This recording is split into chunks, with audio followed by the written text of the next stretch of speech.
বিয়ের পর আলাদা হাড়ি নাকি আলাদা হয়ে যায় সম্পর্কও?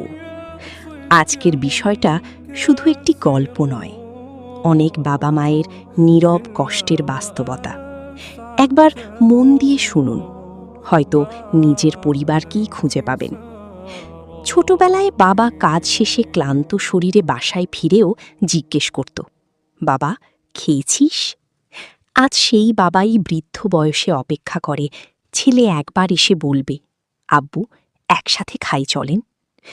মা একসময় সন্তানের জন্য ভালো খাবার আলাদা করে তুলে রাখত, নিজে কম খেয়ে হলেও সন্তানের পেট ভরাত। আজ সেই মা রান্নাঘরের একপাশে চুপচাপ রান্না করে, আর ছেলে অন্য ঘরে নিজের সংসার নিয়ে ব্যস্ত। আলাদা হওয়া শুধু হাঁড়ি পাতিলের নয়, ধীরে ধীরে আলাদা হয়ে যায় মনও। কমে যায় খোঁজ নেওয়া, কমে যায় একসাথে বসা, হারিয়ে যায় আগের সেই ভালোবাসা। বৃদ্ধ বাবা মা টাকার চেয়ে বেশি চায় সন্তানের একটু সময়, দুইটা মিষ্টি কথা, আর একই টেবিলে বসে একবেলা খাবার। যে ঘরে বাবা মায়ের দীর্ঘশ্বাস থাকে, সে ঘরে সুখ থাকলেও শান্তি থাকে না।